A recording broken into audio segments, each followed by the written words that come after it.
বর্তমান যুগে খুব ভাইরাল একটা কথা চলছে, আমি আজকে এসে বললাম এখানে যে কথাগুলোর বলেন। কি কথা জানেন? এখন ছেলেপিলে সব মুখোমুখি এটা হয়ে গেছে, মুরব্বি মুরব্বি।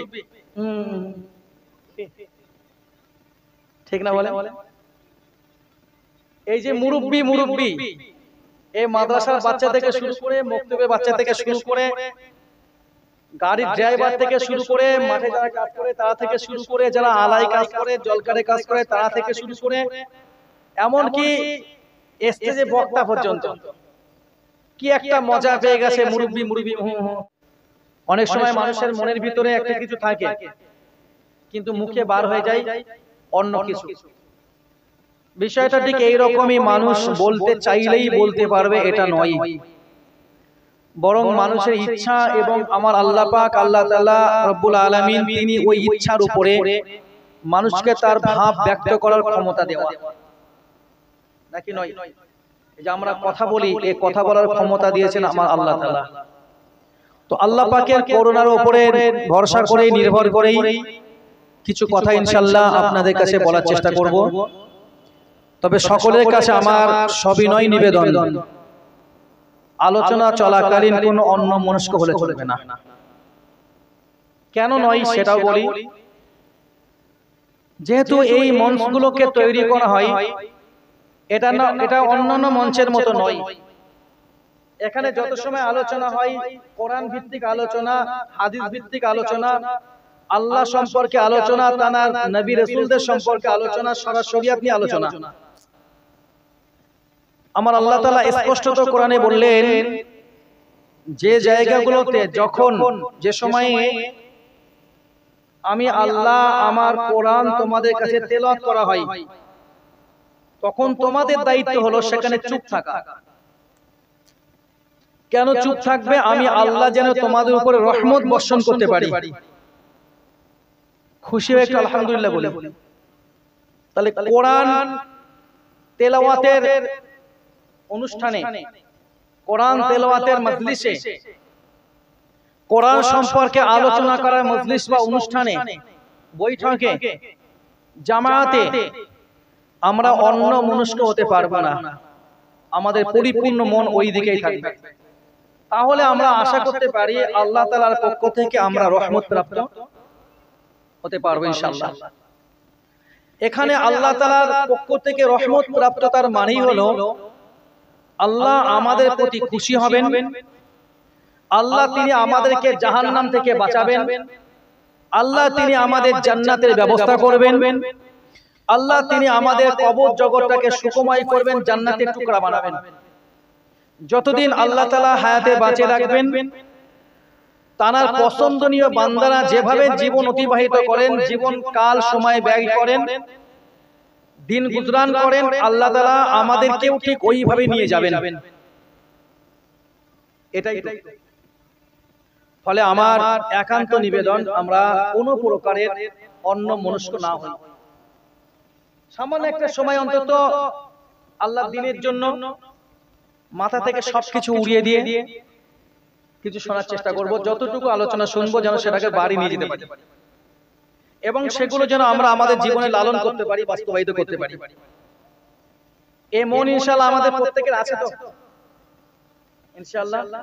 ইনশাআল্লাহ বর্তমান যুগে খুব ভাইরাল একটা কথা চলছে, আমি আজকে এসে বললাম এখানে যে কথাগুলোর বলেন।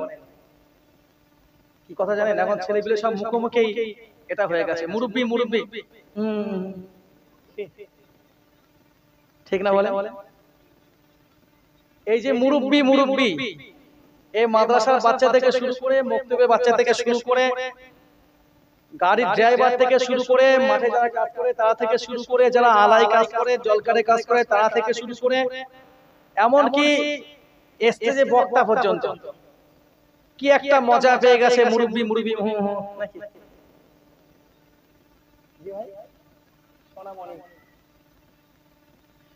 ভাই, আল্লাহ রাসূল সাল্লাল্লাহু আলাইহি সাল্লাম স্পষ্টত বলেছেন তোমরা বয়স্কদেরকে সম্মান করবে, ছোটদেরকে স্নেহ করবে। রাসূল তার নিজের ইচ্ছা মতো তো কোনো কথা বলেন না, আল্লাহ যেটা বলেন, বলতে বলেন রাসূল সেটাই বলেন। এটা তো আমাদের জানা। তো আমি যদি একজন মানুষকে এই বসো, এই কোথায় যাচ্ছ, এই চাচা, নাউজুবিল্লাহ, এমনটা করি, তো স্বাভাবিকভাবে মানুষের কথা মানুষকে সবথেকে বেশি কষ্ট দেয়, তাই কি না? আল্লাহ রাসূল সাল্লাল্লাহু আলাইহি সাল্লাম হাদিস শরীফের ভিতরে বললেন, না না না না, ওই ব্যক্তিটা হলো প্রকৃত মুসলমান যে তার হাত দ্বারা এবং তার জবান দ্বারা অন্য কোন মুসলমানকে কষ্ট দেবে না। আল্লাহ রাসূল বলেন, আল মুসলিমু মান সালিমাল মুসলিমুনা মিন লিসানিহি ওয়া ইয়াদিহি, ওই মুসলমানটা প্রকৃত মুসলমান যার হাত থেকে অন্য কোন মুসলমানরা নিরাপত্তা পায় এবং তার জবান থেকে অন্য মুসলমানরা নিরাপত্তা পায়। তাহলে যে মুসলমান তার হাত দিয়ে কাউকে কষ্ট দেবে না, যে মুসলমান তার জবান দিয়ে কাউকে কষ্ট দেবে না, যার জবান থেকে এবং তার হাত থেকে অন্য মুসলমানরা নিরাপত্তা পাবে, ওই মুসলমানটাই হলো প্রকৃত মুসলমান। কার কথা? আল্লাহ রাসূলের কথা। সুতরাং রাসূল এটাও হাদিসে বললেন, ওয়াকুলুল খাইর আও ইয়াসমুত, ভালো কথা বলতে পারলে বলো, নতুবা চুপ থাকো। কার নির্দেশ? আল্লাহ রাসূলের। ভালো কথা বলতে পারলে বলো, নতুবা কি করো? চুপ থাকো। মান সাকাতা নাজা, যে চুপ থাকে সে নিরাপদ, যে চুপ থাকে সে কি? নিরাপদ। তো এই যে এত বড় একজন আলেমের দ্বীন, সমাজে তার প্রচুর গ্রহণযোগ্যতা, মুস্তাক ফায়েজি হুজুর, উনি উচ্চ পর্যায়ের একজন আলেম। তো একজন এমন কিছু আলোচনা হয়, কিছু আলোচনার ভিতরে এমন জটিলতা রয়েছে যেগুলো কোন শ্রোতা যদি অর্ধেকটা অংশ শোনে, বাকি অর্ধেকটা না শোনে, তাহলে তার এমন একটা ধারণা তৈরি হয়ে যাবে যে ধারণার ভিতর দিয়ে তার ঈমানি দুর্বলতাও আসতে পারে। সেই জন্য ওই বিষয়গুলোকে পরিপূর্ণ শোনার প্রয়োজন আছে। হুজুরের আলোচনা চলছিল, একজন উঠে চলে যাচ্ছেন, তো হুজুর সেখানে মুরব্বি, বাংলাদেশের মানুষেরা বয়স্ক মানুষদেরকে মুরব্বি বলে, যারা পুলিশ প্রশাসনের কাজ করে তাদেরকে মামা বলে, ওটা তাদের দেশের নিয়ম নাকি। তো সেই হিসাবে তিনি বললেন যে মুরব্বি, ওনার বলার বিষয় হচ্ছে আপনি চলে যান না, আমার আলোচনাটা আপনি শেষ করে তারপরে যাবেন, নতুবা তো আপনি শুরু থেকে শেষ পর্যন্ত না বুঝলে, না শুনলে আপনার ধারণাটা ঠিক অর্জন হবে না, আমি যেটা বলতে চাইছি সেটা আপনি বুঝবেন না। তো এই বিষয়টাকে কেন্দ্র করে তিনি তাকে চলে যেতে নিষেধ করেছেন, সম্বোধন করেছেন মুরব্বি দিয়ে। আমরা স্বাভাবিক বয়স্ক মায়েদেরকে তো মুরব্বি বলি নাকি নয়? তো এই সম্মান সূচক বাক্য তিনি ব্যবহার কেন করেছেন?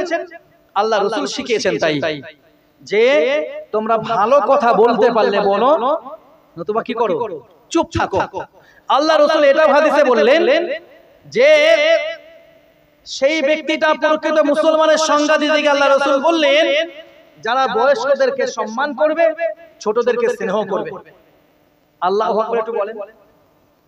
তো আমার ভিতরে যদি দ্বীনি চেতনা না আসে, তাহলে তো আমার মুখ দিয়ে এরকম ভালো ভালো কথা বার হবে না, নাকি নয়?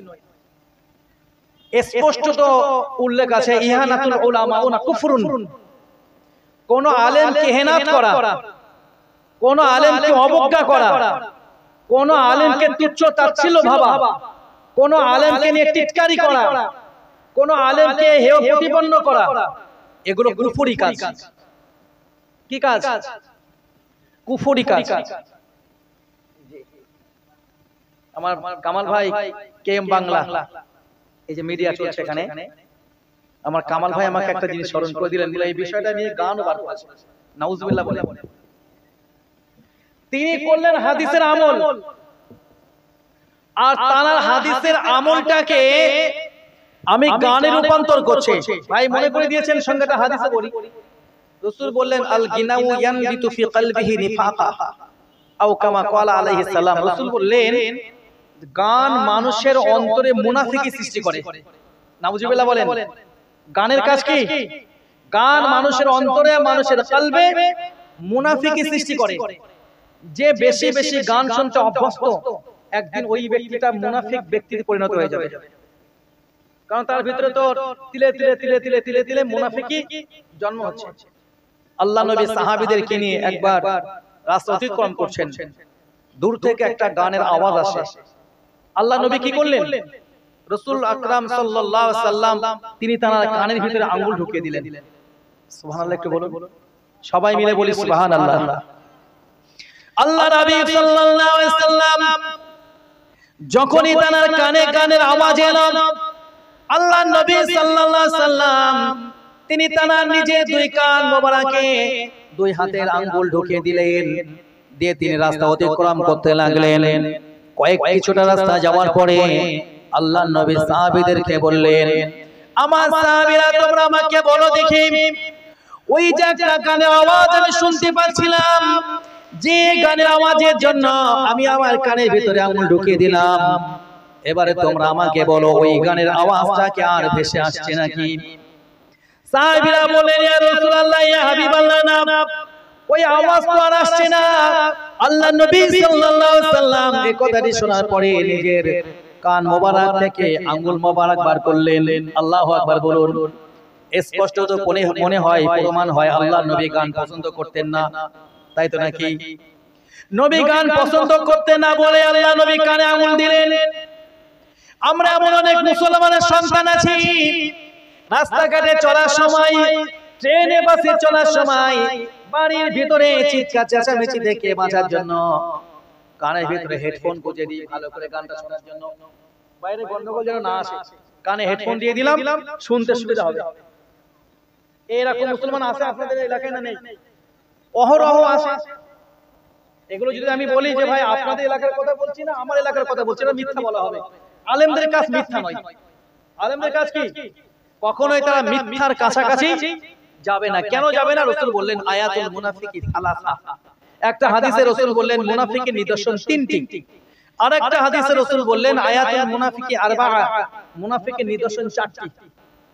তো যে হাদিসে রাসূল বললেন মুনাফিকের নিদর্শন তিনটি, আবার যে হাদিসে রাসূল বললেন মুনাফিকের নিদর্শন বা চিহ্ন চারটি, উভয় হাদিসে প্রথম রাসূল যে কথাটি বললেন সেটা হলো যখন সে কথা বলবে মিথ্যা বলবে। কথার সময় কি বলবে? মিথ্যা কথা বলবে। তো মিথ্যা কথা বলা এটা কিসের লক্ষণ? মুনাফিকের লক্ষণ। আর মুনাফিকের জায়গা কোথায়? ফি দারকিল আসফালি মিনান নার, জাহান্নামের সবথেকে নিচেই, সবথেকে নিচেই মুনাফিকের জায়গা। সুতরাং আমরা মুনাফিক হওয়ার চেষ্টা করব না, আমাদের কথার ভিতরে কোনো বক্রতা থাকবে না। ইমানদার বান্দাদের কাজ হলো, বিশেষ করে ওলামাদের কাজ হলো প্রত্যেকটা কথা সহজ সরল ভাবে সোজা রাস্তায় বলা। এখানে কোনো বক্রতা চলবে না। ইসলাম সহজ ভাবে কথা বলতে বলেছে। এর প্রমাণও কোরআনে আছে। আল্লাহ পাক রব্বুল আলামিন আল্লাহ পাকের হাবিব সাল্লাল্লাহু আলাইহি সাল্লাম যখন সাহাবীদেরকে নিয়ে বসতেন, এর দুই রকম বর্ণনা পাওয়া যায় যে রাসূল আকরাম সাল্লাল্লাহু আলাইহি সাল্লাম রাস্তা দিয়ে চলছেন, তো সাহাবীরা আল্লাহর নবীকে ডাকতেন রয়িনা বলে। রয়িনা শব্দের দুই রকম অর্থ হয়। একটা অর্থ হলো হে রাসূল আপনি আমাদের দিকে তাকান, আপনি আমাদের প্রতি দৃষ্টি নিক্ষেপ করুন, আপনি আমাদের প্রতি খেয়াল করুন। এর আরেকটা খারাপ অর্থ আছে। কি অর্থ? খারাপ অর্থ আছে। খারাপ অর্থটা কি? হে আমাদের রাখাল। তো এই রয়িনা শব্দের অর্থ কয়টা? দুটো। একটা কি? আপনি আমাদের দিকে দৃষ্টি নিক্ষেপ করুন, আপনি আমাদের প্রতি গুরুত্ব দিন, আপনি আমাদের দিকে তাকান। আর একটা অর্থ দাঁড়ায় হে আমাদের রাখাল। আল্লাহ নবী সাল্লাল্লাহু আলাইহি ওয়াসাল্লাম যখন সাহাবীদেরকে নিয়ে দ্বীনে তালিম দিতেন, নবী যখন সাহাবীদের কাছে দ্বীনের কথা বলতেন, যে কথাগুলো সাহাবীদেরকে বুঝতে অসুবিধা হতো, আল্লাহ রাসূল সাল্লাল্লাহু আলাইহি সাল্লামকে লক্ষ্য করে বলতেন রয়িনা, ইয়া রাসূলুল্লাহ সাল্লাল্লাহু আলাইহি সাল্লাম আপনি আমাদের প্রতি গুরুত্ব দিন, আপনি আমাদের প্রতি একটু দৃষ্টি নিক্ষেপ করুন। ইয়া রাসূলুল্লাহ ওই কথাটা আমরা ঠিকঠাক বুঝতে পারলাম না, আপনি আমাদেরকে একটু বুঝিয়ে দিন। আল্লাহু আকবার বলুন।